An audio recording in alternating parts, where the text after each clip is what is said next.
If you loved America, Sumner insisted, then you must hate slavery.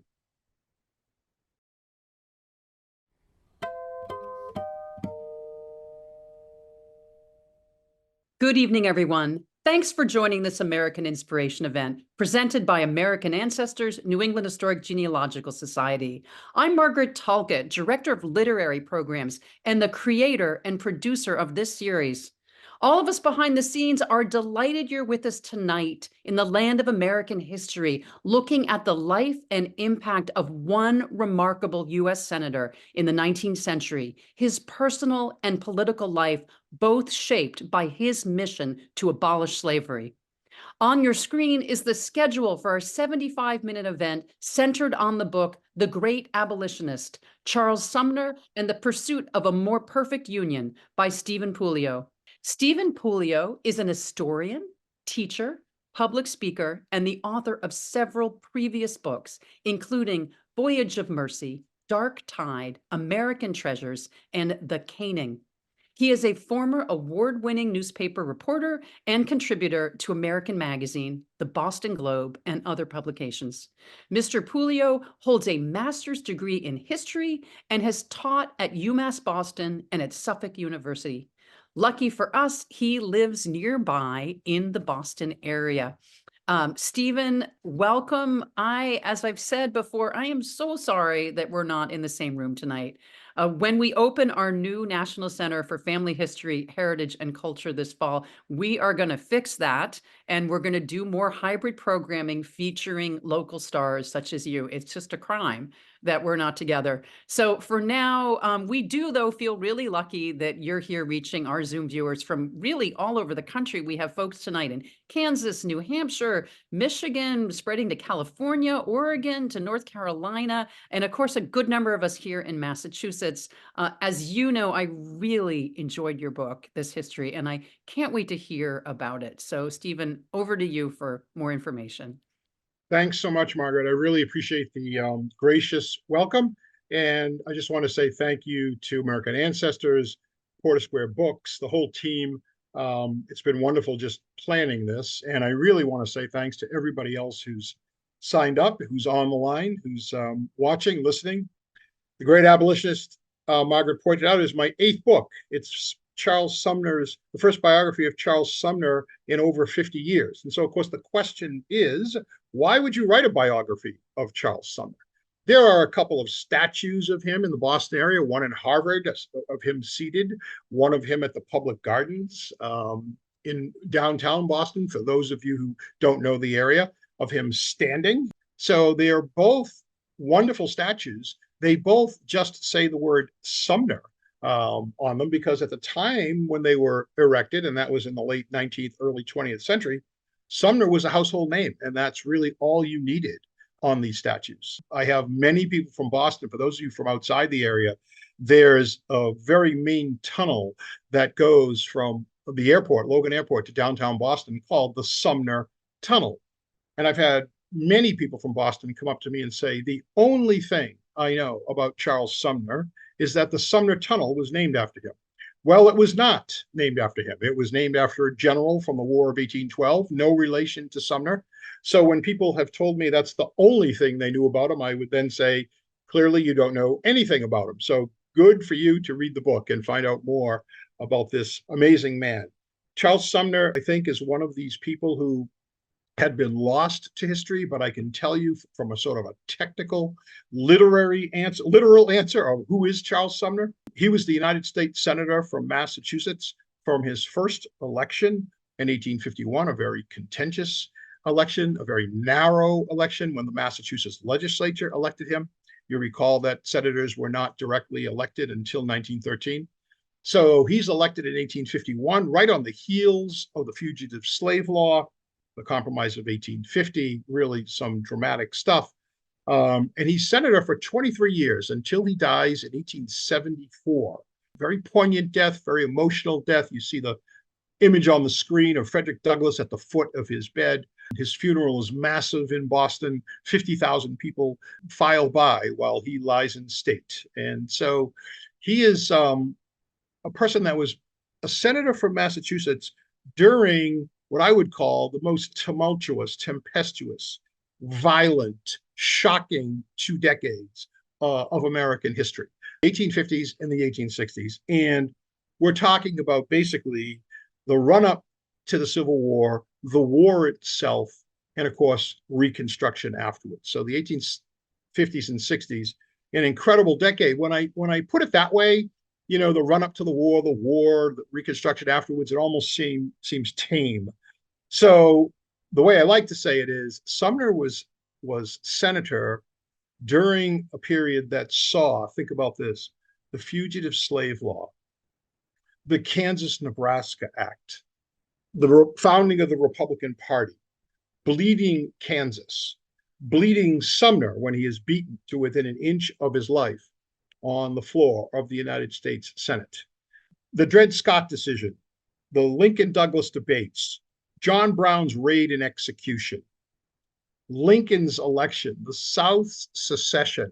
We nearly go to war with Britain, the attack on Fort Sumter, the Fugitive Slave Law, which I already mentioned, but also the Emancipation Proclamation, the Battle of Gettysburg, the Gettysburg Address, extraordinarily brutal fighting in Virginia in 1864, Lincoln's historical re-election in 1864, his assassination in 1865, the war's end, the impeachment of Andrew Johnson, the passage of the three great Reconstruction amendments, the 13th, the 14th, and the 15th Amendment, the 13th, which abolished slavery, the 14th, which declared blacks were citizens and also included the Equal Protection Clause, and the 15th, which gave black men the right to vote. All of these happened within that period, and to put the cherry on top of the sundae, if you will, also in 1870,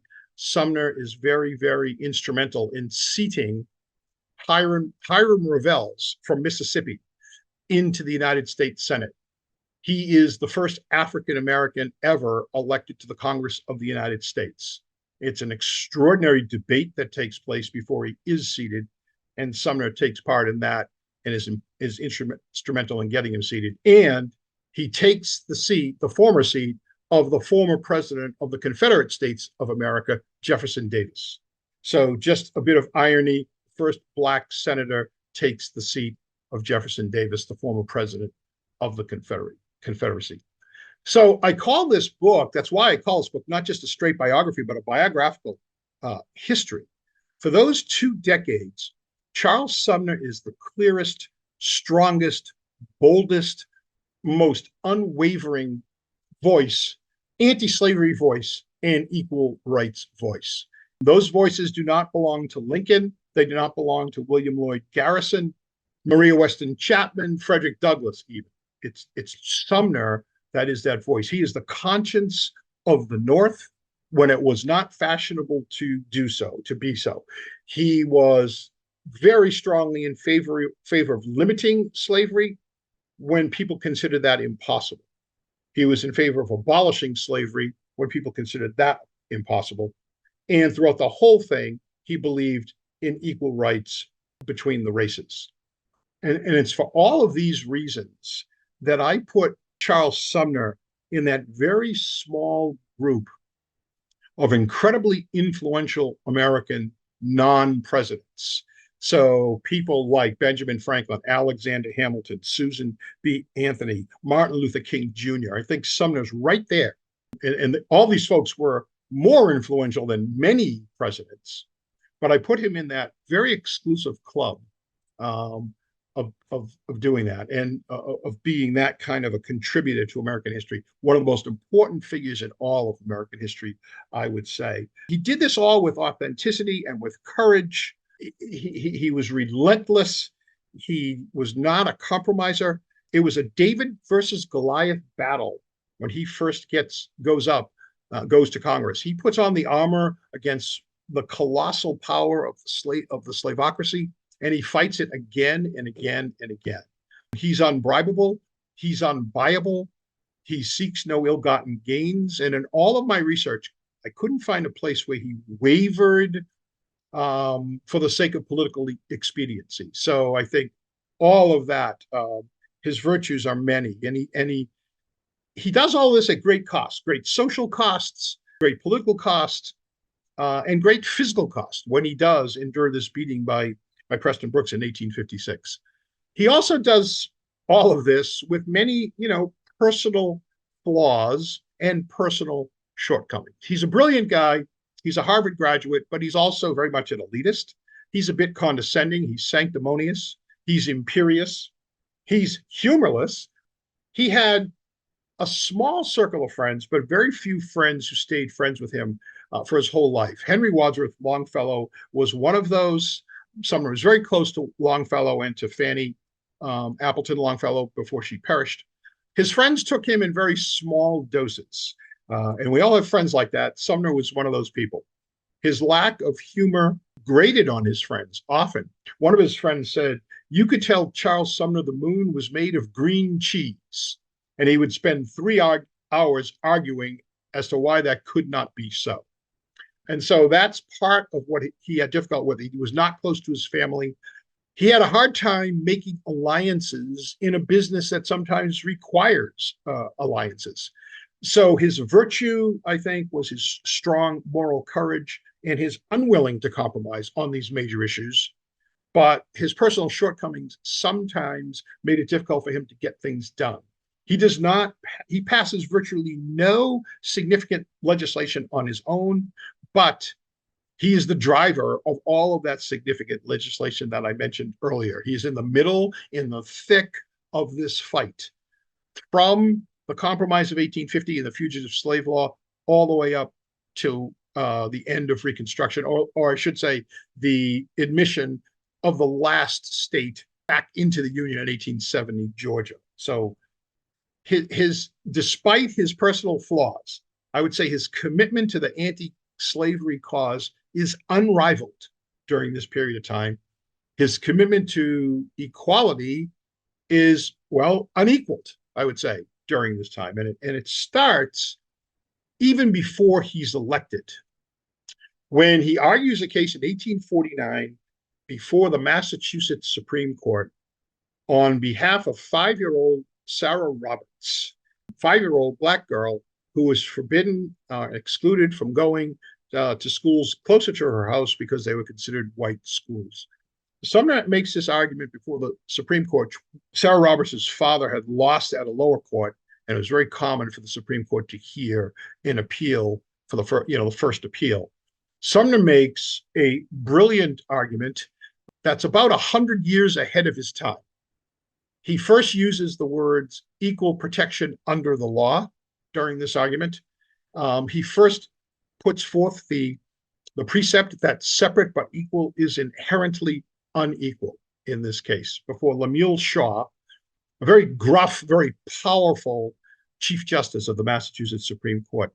He loses the case, but the arguments that he makes during the Sarah Roberts case are used in the 14th Amendment, the Equal Protection Clause of the 14th Amendment, and are used in 1954 by Thurgood Marshall in the Brown versus the Board of Education case, in which the Supreme Court ruled that separate but equal was inherently unequal. Sumner's words from 1849.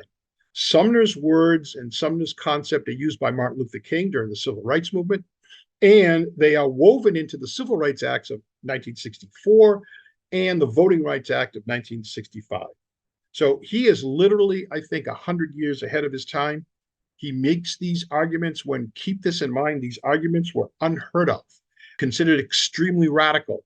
Almost nobody was making them on a national level. And this case, by the way, this 1849 case, put Sumner into the national spotlight. So he's elected in 1851, right after the Fugitive Slave Law, when Massachusetts sends her first slave back to bondage. The Fugitive Slave Law required northern free states to assist slave hunters when runaways would leave the plantations and head north. And so Massachusetts law enforcement, Massachusetts judiciary machine is responsible for sending the first slave from Boston back to slavery in 1851, Thomas Sims, runaway slave from Georgia. who stowed away on a ship, made his way to South Boston, but was caught in downtown Boston by a slave hunter. The abolitionists in Boston are outraged by this. The legislature is in the process of trying to elect a senator. They can't come to an agreement. Most of the leading candidates are not palatable to the full legislature.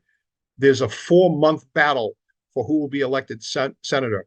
Sims is sent back in April of 1851. Sumner is elected on the 26th ballot about a week later. Very close election for the U.S. Senate.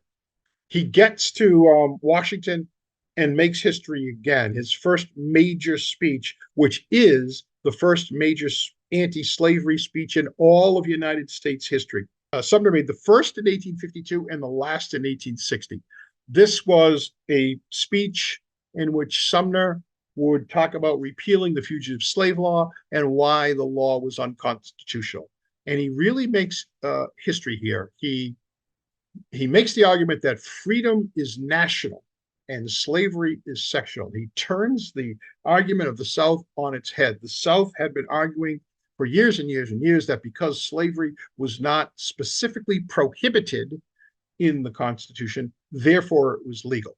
Sumner made the argument that because slavery was not specifically mentioned in the Constitution, it was not constitutional at all, that the founding fathers had no wish for slavery to be part and parcel of this American experiment when they created the Constitution. He said there needs to be affirmative language if that's to be the case. You cannot infer, you cannot suppose, you cannot surmise, you cannot engage in conjecture about slavery.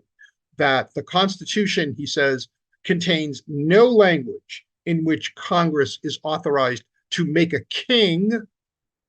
Similarly, it contains no language in which Congress is authorized to make a slave. He turns this argument of the South on its head, and quite frankly, the argument of abolitionists on its head. Many abolitionists had wanted the Constitution to be torn up, the Declaration to be torn up, because slavery was not specifically prohibited. Sumner, by making this argument in 1852, brings the whole abolitionist movement a little bit closer to the mainstream. Still has a long way to go, but brings it a little more closer to the mainstream and makes this abolitionist movement less of an anti-American movement, which is what it was perceived as by many moderates in the North and conservatives in the North, because it called abolition of the Constitution and the Declaration as well. Sumner makes this case no. If you are opposed to slavery, that tells you you believe in the Constitution, that the Declaration and the Constitution's language on freedom, equality, all men are created equal, is the underpinnings of the country. Did the country have to make compromises to get the Declaration and the Constitution passed? Absolutely. Otherwise, there's no support from the South Carolinians, the Georgians, and most importantly, the Virginians. But Sumner's belief is that the founding fathers wanted slavery and expected slavery to die within a couple of decades, which is why in the Constitution, the transatlantic slave trade is abolished as of 1808. That, of course, changes with the cotton gin and big cotton that happens after that. But Sumner says that slavery and racist law was an ignorant misreading of the Declaration and the Constitution, not an inevitable condition flowing from those documents. So he makes this argument in 1852, which is very early in the game. Most people did not want to hear it. There was a gentleman's agreement in Congress that slavery was not even going to be discussed in 1852 because it was a presidential election year. And Sumner, as he often did, kind of blows that away and makes this compelling speech, and then moves to abolish the fugitive slave law. He loses that vote 47-4. I think even he was disappointed. He didn't expect really to win it, but it's really a humiliating, embarrassing defeat for him. And it takes him just a little while to recover, although he says at some point that will be the law of the land, and he was proven correct. So he then moves forward. The Kansas-Nebraska Act, which repeals the Missouri Compromise in 1854, is passed. All of these things you learned about in high school and said to your history teacher, why do I need to know this?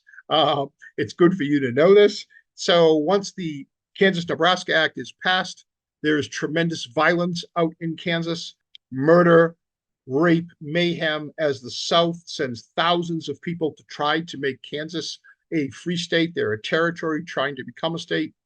And thousands of abolitionists come from the North to Kansas. They converge on Kansas. There is tremendous violence, destruction. The plains are on fire. Bleeding Kansas comes from this expression. I think you'll enjoy this part of the book. I say enjoy. I use that word advisedly, but I think it's pretty revealing what happens in Kansas. Kansas becomes the center of the slavery debate. It's no longer in Boston or South Carolina or Washington, D.C. Kansas is the center of the debate for all of 1855 and into 1856. And Charles Sumner decides he needs to make another speech. He's received hundreds of letters from people in Kansas and in other parts of the Midwest saying, please help us. What are you going to do about this? The South is sending people to try to make us a slave state. And so Sumner decides he has to give another speech. And on May 19th and May 20th, 1856, he delivers a landmark speech, a very, very famous speech called The Crime Against Kansas. And in the speech, he argues eloquently about the evils of slavery and what's going on in Kansas. But he does more. He does more than that. He engages in personal invective, which Sumner often did. It's part of his issue of not getting along with people. He engages in personal invective and takes on very, very specifically the U.S. Senator from South Carolina, Andrew Butler. South Carolina, probably the most ardent pro-slavery state at the time. Andrew Butler, probably the most ardent pro-slavery senator at the time. Butler's not in the chamber, but Sumner accuses Butler of having a mistress who is polluted in the eyes of most, but beautiful in his eyes. That's the harlot slavery. So he accuses Butler of having a courtesan slavery. And then Butler was not in the chamber because he was home recovering from a stroke, which had partially paralyzed his face. He had a very difficult time speaking. And when he spoke, he tended to expectorate or spit. And Sumner insults him in this way, too, during this speech, and says that every time he spoke, he slurred, and that every time he opened his mouth, out flies a blunder, kind of a double meaning. But the South is outraged at these remarks. Even some of Sumner's northern colleagues are very nervous about these remarks being too personal. And the remarks are taken very personal by Andrew Butler's second cousin, who happens to be a congressman from South Carolina, Preston Brooks. There he is there. Brooks, very proud man from Edgefield, South Carolina, the western part of the state, is distraught after these remarks and is trying to figure out how he can get revenge. Does he challenge Sumner to a duel for insulting his relative? No, his friends say. Duels are for gentlemen only. Sumner is not a gentleman.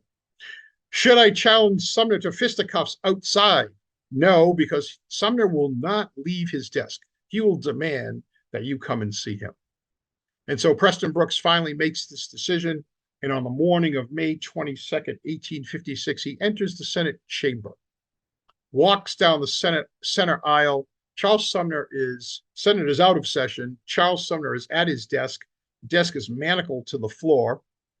Brooks walks down the center aisle, his colleagues standing guard, preventing any interference, walks up to Sumner. Sumner is actually signing copies of the Crime Against Kansas speech, franking his copies, as it's called. Brooks walks up to him. Sumner is looking down, unlike the way this print shows. He's looking down, signing, and Brooks calls him and says, Mr. Sumner. Gets right up to him. Sumner looks up.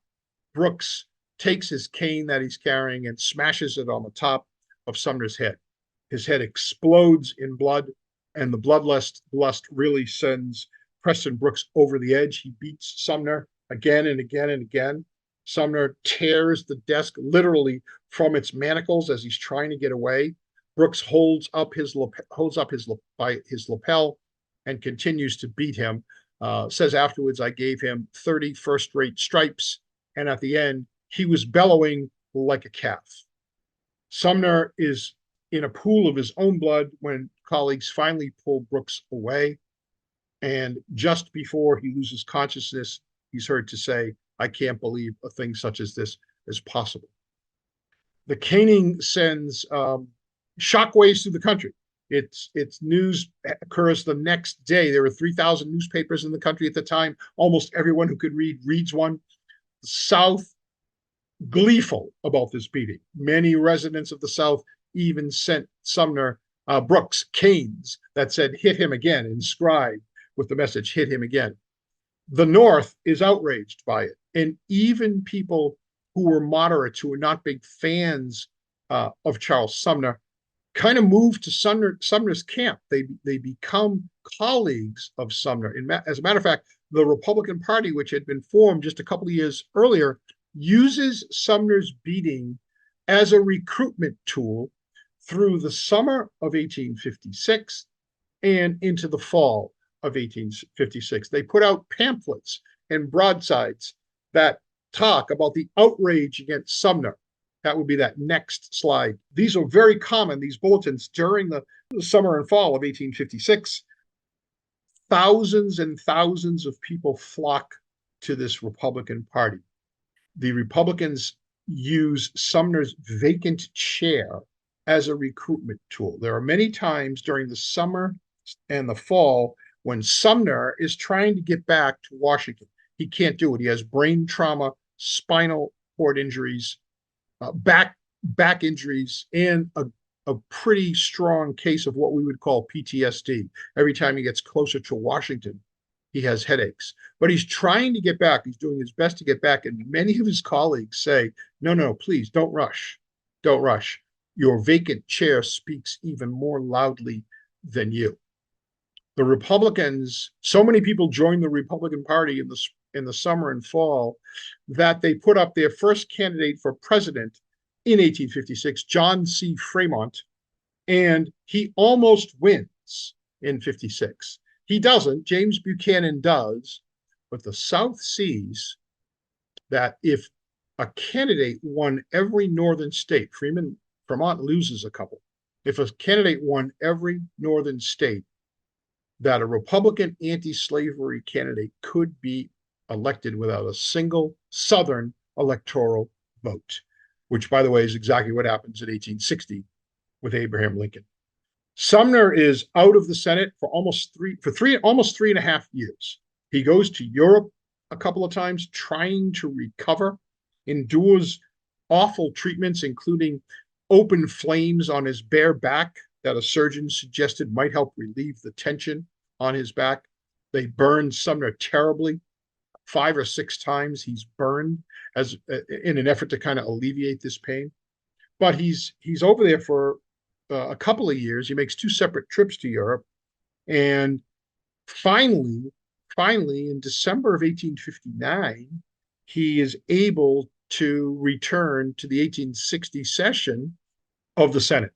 And in June of 1860, he gives the last major anti-slavery speech in all of American history called The Barbarism of Slavery. There are no speeches in the summer of 1860. There are no speeches in the fall. In The Barbarism of Slavery, the question is Sumner going to be as feisty? The place was packed to see how he would behave, and he loses none of his vigor. He gives an all-out assault on slavery, both from a moral standpoint and an economic standpoint. It's a pretty amazing speech. Finally, in the fall of 1860, of course, Abraham Lincoln is elected. And a big part of this book, a big part of The Great Abolitionist, is the relationship between Sumner and Lincoln. It is really a very strong relationship. Didn't start out that way, but it became that way. The two men very much learned from each other. As a matter of fact, the book starts with the prologue, and the beginning of that prologue is Sumner at Lincoln's bedside. The night that Lincoln was shot, little mark there, that's Sumner with the blue mark. When Lincoln is shot, and at this point he is very, very close to death, Sumner is there, and he has an all-night vigil in the room. He's there till 7:30 the next morning. These two men were really interesting as a duo, I would say. They both shared many things. They both shared a love for the Union. They both were founders of the Republican Party. They both detested slavery, although it takes a little while, I think, for Lincoln to come to Sumner's place. Lincoln initially didn't want extension of slavery, but wasn't sure he wanted to abolish it. And even after the war starts, he says, if I could preserve the Union and bring the Union back together by freeing all the slaves, I would do it. If I could bring it back by freeing none of the slaves, I would do it. And if I could bring it back by freeing just some of them, I would do it. He changes in the summer of 1861, largely to Charles Sumner's influence. I would say they each teach the other a great deal. Sumner teaches Lincoln, I think, the importance of moral courage and sometimes standing alone to display that moral courage. He also teaches Lincoln more practically about foreign policy. Sumner has immense foreign policy contacts and experience. Lincoln has almost none. Sumner is largely responsible for helping the United States avert war with England in 1861. Lincoln, I think, teaches Sumner a few things too. He teaches him about humor and the importance of humor and the power of humor. There's one of my favorite examples of this is when the two men first meet each other, which is just before Inauguration Day in 1861. Sumner visits Lincoln at the Willard Hotel, and Lincoln is there, and Sumner walks in, and both men are 6'4".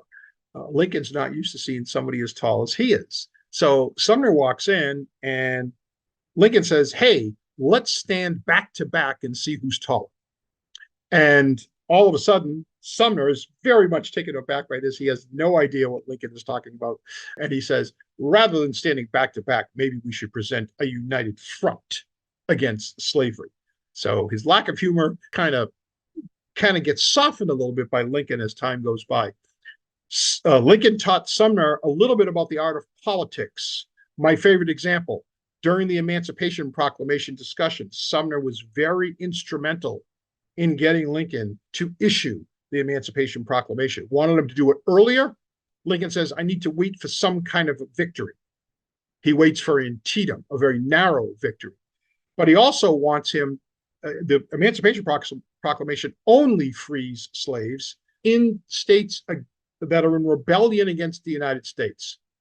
Sumner wants Lincoln to include language that frees slaves in the Union border states, Missouri, Kentucky, Maryland, Delaware. Lincoln says, I can't do that right now because I'm afraid if I do that, I'll lose them, that they'll secede too.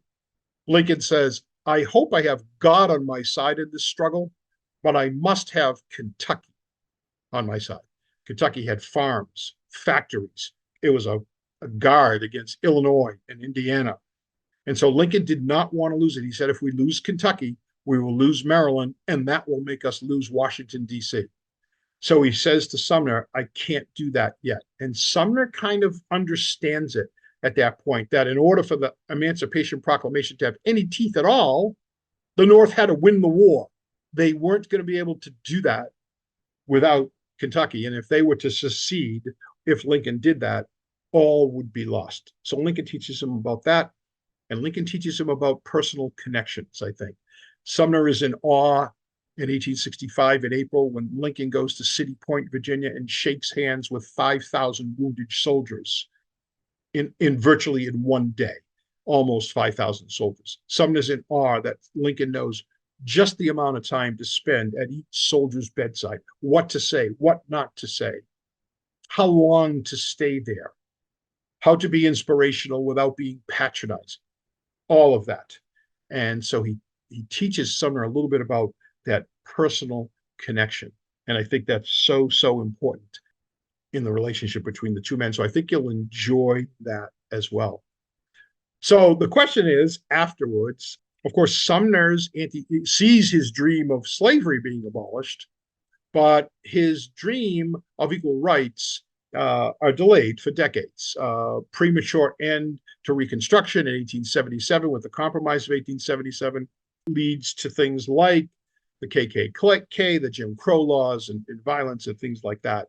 And so what is Charles Sumner's legacy then? Yes, I talked about it, 1954, etc. I think his dream is delayed, but it's not diminished, and I don't think it's destroyed in any way.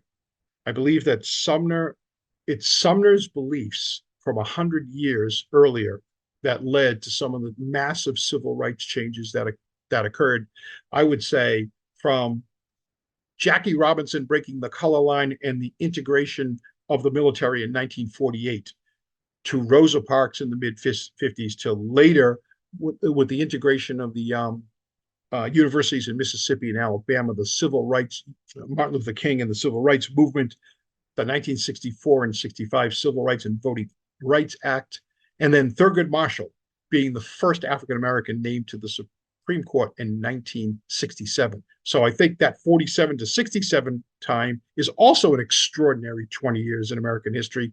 Sumner drove that from 100 years earlier. I believe Sumner's legacy, he believed in America. He believed in it even as he was holding up a mirror to its flaws. He believed in it as he ferociously fought the slave power. He believed in it even after he was beaten and he was recovering.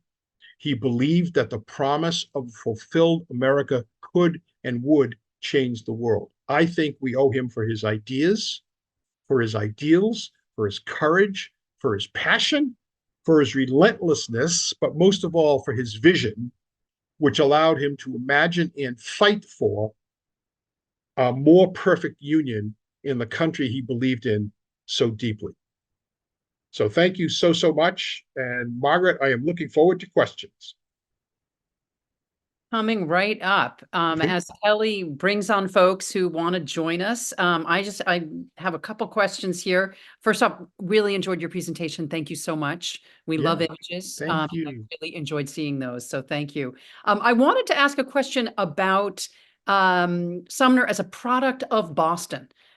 His drive, his going up against the slavocracy, as it's called, his drive to challenge that. I mean, this is a real rabble rousing that he did. And I think Boston sort of has a tradition of that. If you look back to the Revolution, Samuel Adams, I mean, what you said about Charles Sumner, that he upended apple carts without invitation or permission to upend apple carts. And what is it about, what's in the water here that we have such rebellious sorts? And is it, across all economic levels? Tell us more.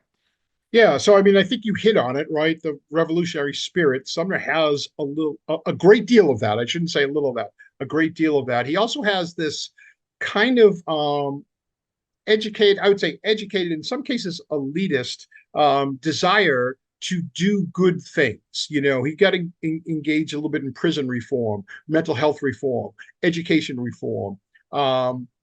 The slavery issue finally hits him after a return trip from Europe, where he sees Black men in England, France, Italy engaged in things like lectures and engaged in things like conferences and going to museums, and comes back and he says, it may not be in the nature of things, this inequality. It could be just on opportunity.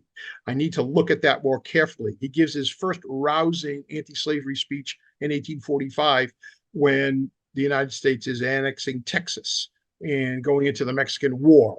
He fights with Robert Winthrop, the congressman from Boston, who votes in favor of those things. So it's kind of an interesting thing that much of Boston is very moderate and very conservative. When Sumner is elected in 1851, a couple of people wrote there were scowls along State Street that this radical abolitionist was elected. There is in Boston, Boston was a big financial center at that time, as it is now.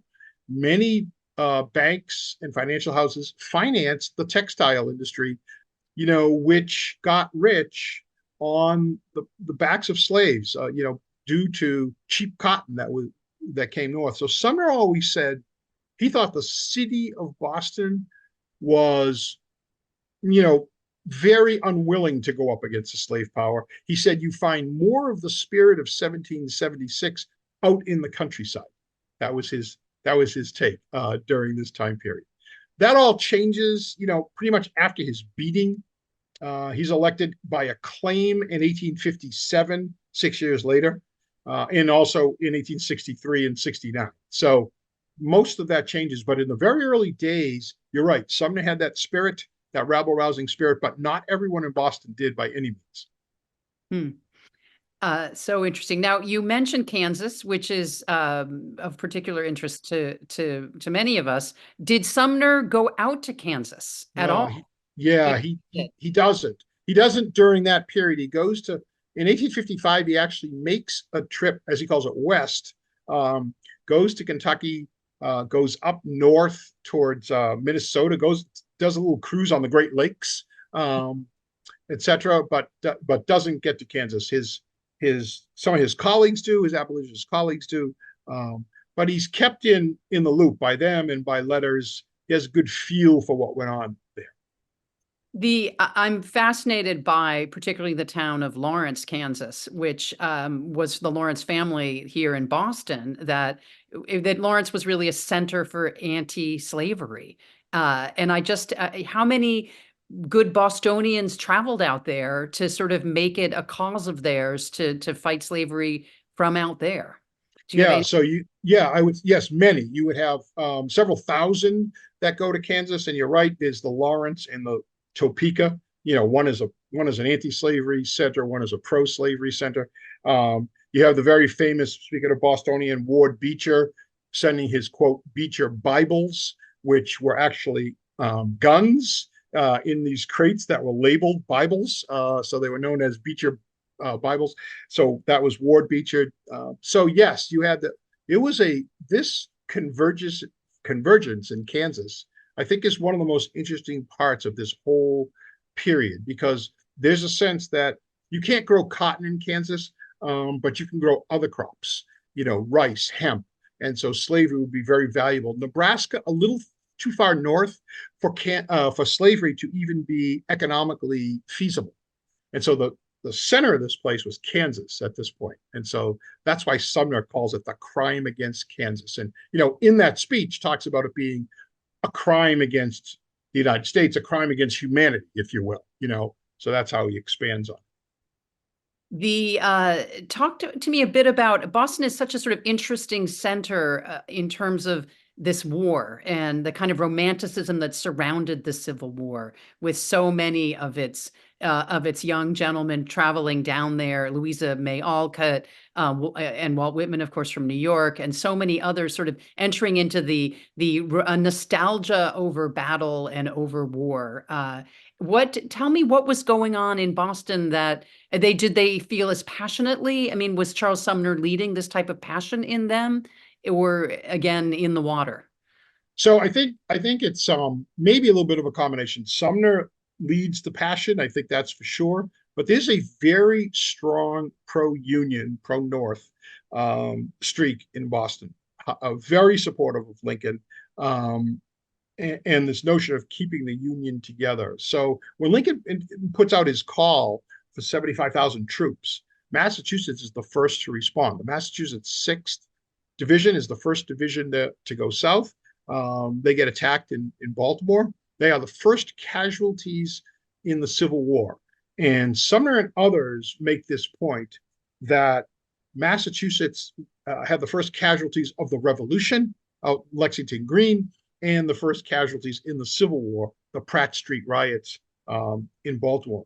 But you're absolutely right. Later on, of course, the Massachusetts 54th, which is the colored division, the African American division that inspired the film Glory, is part of that.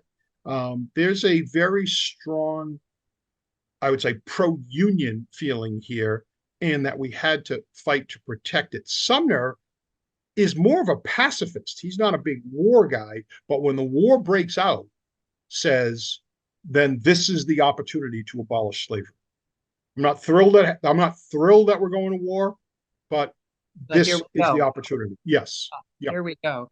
Yeah. So We very kindly have a guest attendee here, Anne Marie Knighton, who will ask her question live. And if Anne Marie, if you don't want to turn on your video, you can ask it vocally, whatever you prefer. We'd be happy to see you or not. Thank you. Oh, I'm just so Hi, Anne thrilled. Marie. Hello, hello. I'm so excited to hear your remarks, and I bought your book, and I'm looking forward to reading it.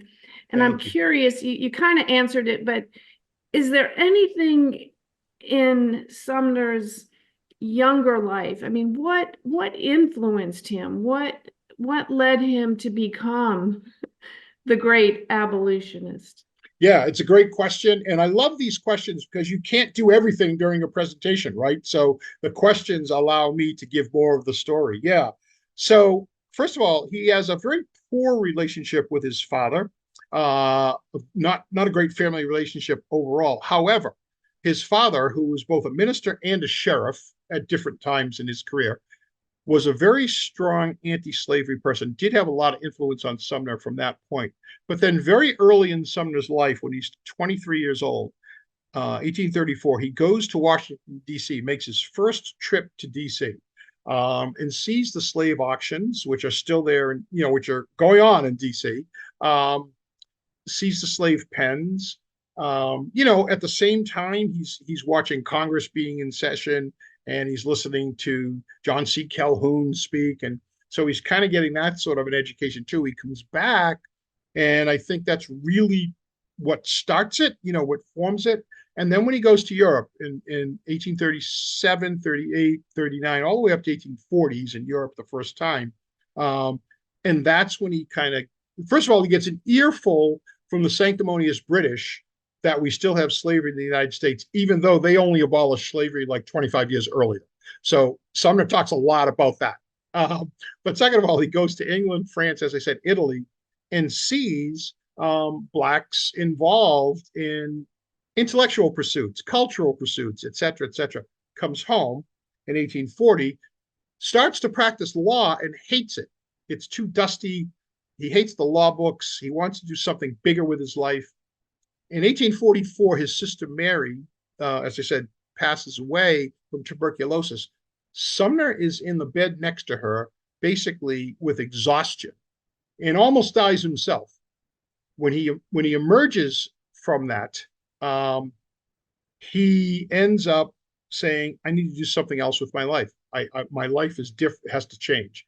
And in 1845, as I said, gives that first thunderous anti-slavery speech in Boston, during the annexation of Texas debate. And that kind of launches him. Yeah. Does that answer your question, Anne Marie? Thanks. Anne Marie, stick with us if you want. We'd love to have you stick around. Maybe you'll have another question. Please stay if you want. We have had some questions that have come in about Sumner's family, which you referred to. He married late in life unsuccessfully. He was by the side of his mother. He had a lot of sadness in his family. Can you just talk a little bit about what happened, sadness in his later life? Sure. Well, I mean, really, Sumner is one of 9 children. We can start there. He's one of 9 children. He is a twin, his twin Matilda. And very early in his life, his mom kind of shuffles him off to I would call it like a nursemaid, maybe is the term from the day. And he has a very cool relationship with both parents and with almost all of his siblings. Mary is the exception. 7 of his siblings die while Sumner's mom is still alive. They all die as adults, which is shocking. Relief Sumner is her name, buries 7 of her children. Very sad. Sumner's problem with personal problems with friends also extend to his problems with women. And in 1866, and I think this part of the book is really interesting, 1866, he marries a woman half his age. He's 55. He marries the daughter-in-law of a congressman that he knows who's 28. The marriage is a complete disaster. I don't want to give too much away. I think it's worth reading as to what happens, but it was very public and very sensational at the time. So yeah, there is a lot of personal sadness, I think, in his life. And even his sister Julia, who he's not overly close to, said, if you go really deep, deep down into Sumner, he does have a heart. He does have emotions. He does hurt. Um, and so, yeah, in some ways, he's a little bit of a tragic figure in that way, I think. He had a particular friendship with Mary Todd Lincoln. He You did, talk about yeah. in the book, and they bonded over. Tell me what happened there. How did they bond, or what did they Yeah, bond? I'd like to say too, he has relationships with two strong women. One, Fanny Appleton, Fanny Appleton Longfellow. He considers Fanny Longfellow a genius, loves talking politics with her, books with her, great ideas with her. And when she dies a very horrible death. She literally burns to death um, at the Longfellow home when she was cutting off some of her a lock of her child's hair, and the wax that she's using to preserve it catches her dress. And Sumner is devastated when Fanny dies because of their friendship. Mary Todd Lincoln, it's really interesting. He's friends with her. He also considers her very smart, much of an intellectual. Mary had a lot of her own emotional problems, as most people know. I think Sumner relates to it a little bit. After Willie Lincoln dies at the age of 11 in 1862, February of 1862, Willie Lincoln dies. Abraham Lincoln sends a note, a telegram, I think an amazing telegram to Charles Sumner, and says only, M. Lincoln, Mrs. Lincoln, M. Lincoln needs you. Can you come? She was emotionally devastated when Willie died, and Abraham Lincoln wasn't quite sure what he could do, how he could deal with Mary. So he asks for Sumner to come. So you're right. There's a very strong friendship there. And later, even though Mary Todd Lincoln becomes kind of a bitter widow later in life, has arguments with almost everybody, very public arguments. When it comes time for Mary Lincoln to get a pension, Congress discusses that. Sumner is one of the leading people that helps pass that law late to give her a pension. So yeah, very interesting. Henry Wadsworth Longfellow and he were just remarkable good friends, and how sad for him as well, losing Fanny. But there were others. I mean, by the side of his grave, Ralph Waldo Emerson, Oliver Wendell Holmes, Henry Wilson, John Greenleaf Whittier. And these were I guess he was liked enough to really be part of. Julia Ward Howe was a friend of his in Yep. Boston. I mean, how did he befriend these people if he was such a sort of troubled soul in his? Yeah, so I'd say the friendships he has, they're kind of intellectual. Maybe this is a way to say it. They're kind of intellectual friendships for the most part, a couple of exceptions, rather than what I would call emotional friendships. So he liked to get together with these people and talk ideas. He was an intellectual. He is one of the intellectuals who plied his trade not in letters, right, but in politics. Which is really kind of interesting. But these other folks you mentioned are almost all in the world of letters, and I think that's interesting. So he found sustenance, he found inspiration from talking to most of these people. But even them, there are stories of sometimes saying, Sumner, Charles, don't personally insult this person. It's not a good idea. Try to hold back. I was with Sumner at a party and he was doing his usual lectures, those kinds of things. Like one of the people on Amazon who reviewed The Great Abolitionist and gave it a great review and said, Sumner is the kind of guy you have to admire for his valiant anti-slavery and equal rights positions, but you probably wouldn't want to invite him for dinner.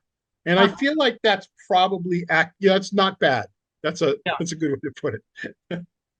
We have a question from Jenny Wood Shangra, and she asks about Owen Lovejoy, an abolitionist in Illinois who won the House of Representatives vote. Do you know much about Owen Lovejoy? What was his involvement, if any, with Sumner? Yeah, don't know much about him except to say that he also was kind of an influencer of Lincoln, being from the same state. So I don't know too much about him. I know that Sumner, for the most part, liked him, wrote to him about, I can't remember exactly the vote that had passed out there that Lovejoy was responsible for kind of ushering through. Sumner writes to him in that case, but not too much that I could see in terms of their interaction. Love the question, though. You don't get a lot of Owen Lovejoy questions. No, I you love don't. that. This crowd is good for that. The it sounds from what I've read that you felt his relationship with Lincoln was cut short, that they were becoming that Sumner may have been bound for higher, better roles in the Lincoln administration at the time of Lincoln's death. Is this mounting friendship that they had and political influence? Can you just talk a little bit more about that?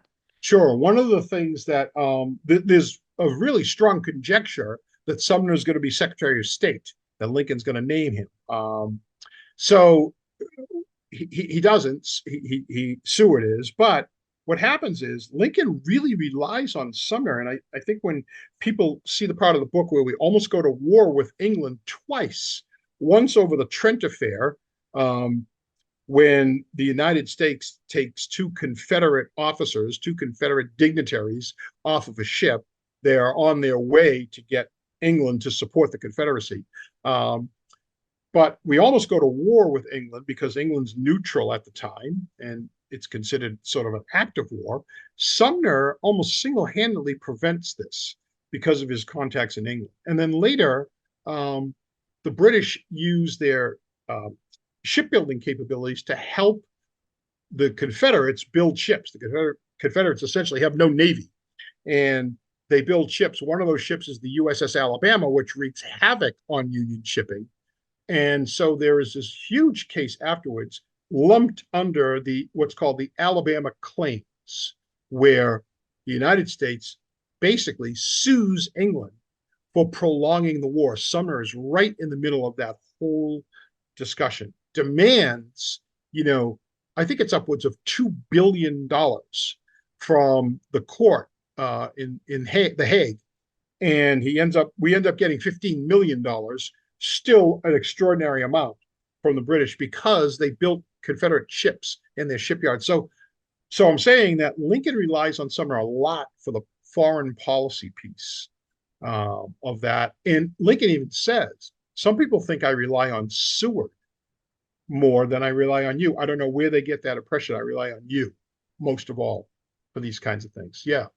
And how did he get all those relationships in London? Yeah, most of them were those early trips. So he makes the trips from like 1837, 1840, and then after his caning is back there from 1857, comes back in 58, goes back in 58 for another year, gets back in like I said, December of 59. So he's been to Europe a couple times. He writes, he keeps up correspondence with everybody, some of the members of Congress, Parliament. So yes, he's very active in that relationship. And Lincoln admittedly says, I don't have any international connections. So now, you're Charles Sumner and you're traveling in 1837 and are you a lawyer yet? You're not a lawyer yet. And you're not a U.S. senator yet. What are these gentlemen doing traveling around Europe? I'm just interested. Is it like a grand tour? Is he a wealthy man? Is that what he's doing? Great question. So he has his law degree and has dabbled in some things, but you're right that I wouldn't call him a full-fledged lawyer yet till he comes back in 1840. They're not wealthy.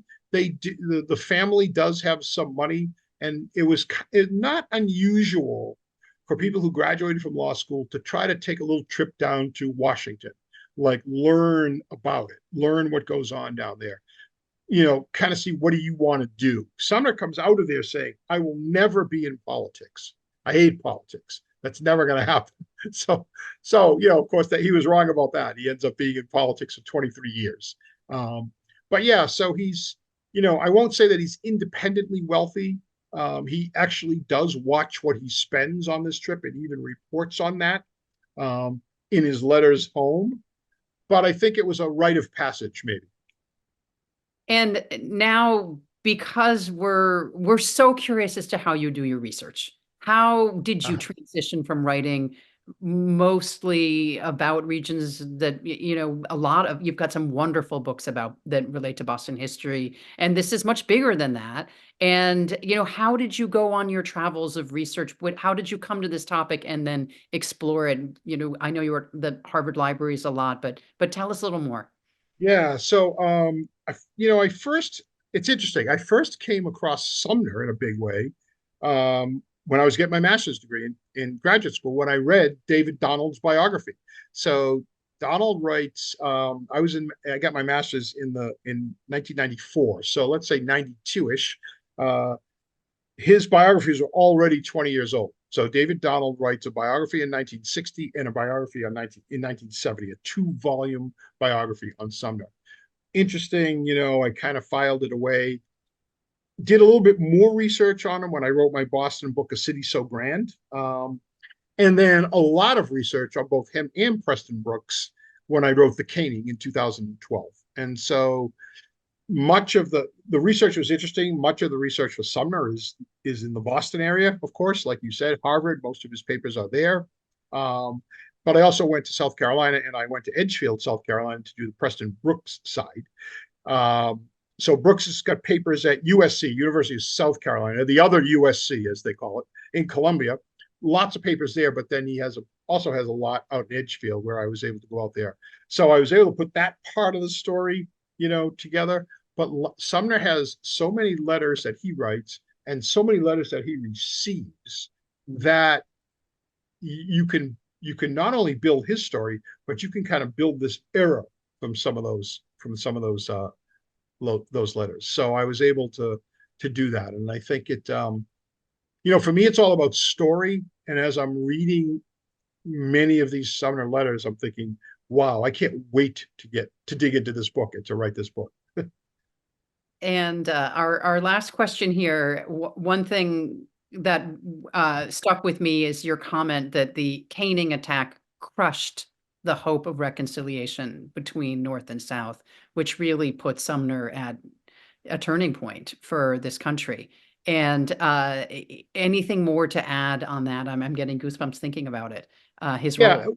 sure. I think that the caning, in the subtitle of The Caning, is the assault that drove America to civil war.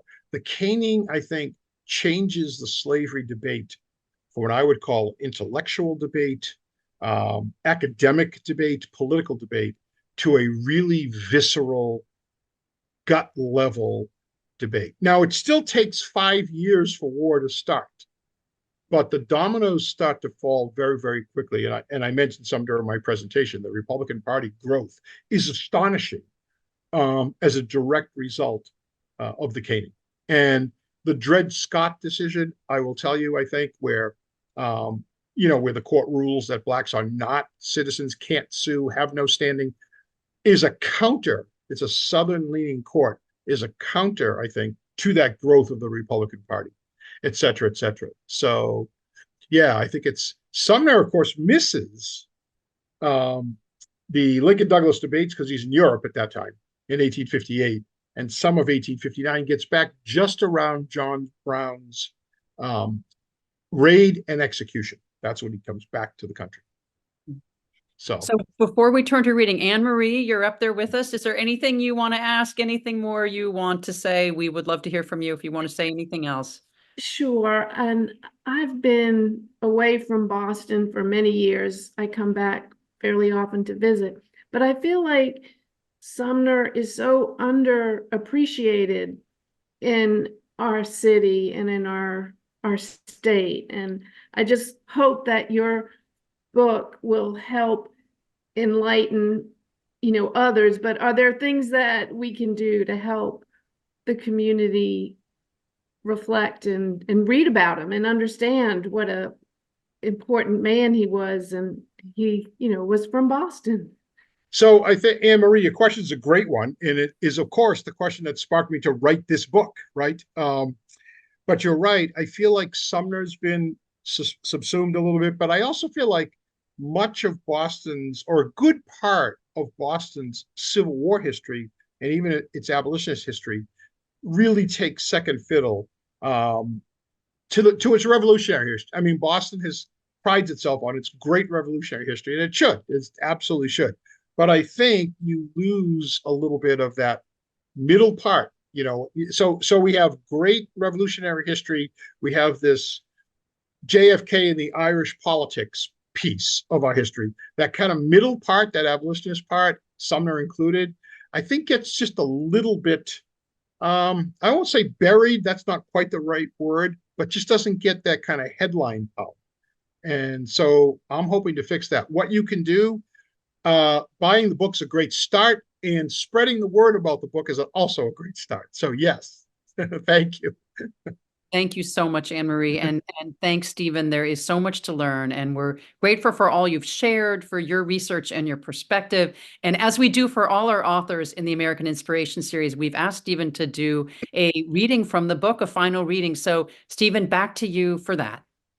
Yes, this is from 1850, and it's just before Sumner takes office, but he's already made these arguments about the importance of the Declaration and the Constitution. So I'll read this part now. 16 years after he had seen his first slaves, 5 years since he had made his first fiery anti-slavery oration, and 6 months after the Massachusetts Supreme Court had rejected his eloquent equality before the law argument in the Roberts case, Charles Sumner found himself the living embodiment of the most fervent hopes and aspirations of the Massachusetts abolitionist movement and all else who opposed the further extension of slavery. He was a symbol and the architect in the state and beyond its borders of a new way of looking at slavery, at least in the North. Sumner had turned the abolitionist argument on its head. The Declaration of Independence and the Constitution should not be rejected because they explicitly did not prohibit slavery. They should be embraced because their indisputable messages of freedom obliterated the very notion of slavery. Sumner's framing had moved the radical abolitionist movement nearer to the mainstream, with still a long way to go, and caused those who were ambivalent or agnostic about slavery to take a fresh look at the issue.